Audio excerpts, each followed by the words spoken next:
বর্তমান বিশ্বের সবচাইতে ব্যয়বহুল যে স্থাপনাটি তৈরি হয়েছে সেটা হলো কাবা শরীফের এক্সটেনশন করেছেন সৌদি আরবের সরকার।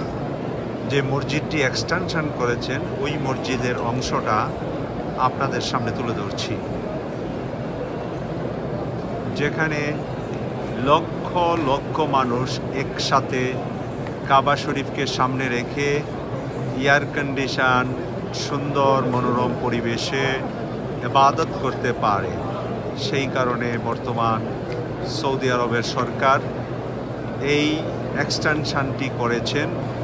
এই গোল্ডেন এরিয়াটার ভিতরে আছে নারীরা বোনদের জন্য আলাদা করে এবং পুরুষদের জন্য নারীদের জন্য আলাদা আলাদা নামাজেরও ব্যবস্থা আছে। এই মসজিদটি আমাদের কাছে যে তথ্য এসেছে পৃথিবীর সবচাইতে ব্যয়বহুল বিল্ডিং হলো বর্তমান কাবা শরীফের নতুন এক্সটেনশন। কেটিভি 24 আপনাদের সামনে তুলে ধরবে বিভিন্ন অনুষ্ঠান। আমাদের পাশে থাকবেন এই প্রত্যাশা করছি। আমি সৈয়দ মাসুক, কাবা শরীফ, মক্কা, সৌদি আরবিয়া থেকে।